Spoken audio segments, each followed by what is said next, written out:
बिस्मिल्लाहिर्रहमानिर्रहीम। अस्सलाम वालेकुम। आप देख रहे हैं PMN न्यूज़ और मैं हूं नाइला भट्टी। नजर डालते हैं आज की इलाकाई खबरों पर।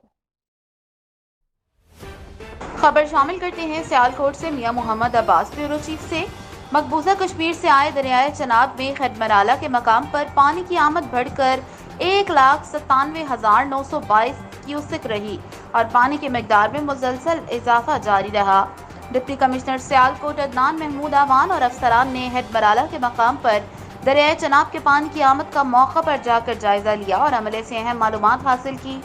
अमले के मुताबिक दरिया चनाब के पानी से यूसी नहर 11,050 क्यूसिक और मराला रावी लिंक नहर 5,000 क्यूसिक रही, जबकि मकबूजा कश्मीर से आने वाले दरियाए जम्मू तवी के पानी की आमद 10,674 क्यूसिक और दरियाए मनावर तवी के पानी की आमद 4,048 क्यूसिक रही और दरियाए चनाब के पानी की आमद में इजाफा जारी है। डिप्टी कमिश्नर अदनान महमूद आवान ने कहा कि दरियाए चनाब, दूसरे दरियाओं और 2 नहरों के पानी की मुकम्मल मॉनिटरिंग जारी है।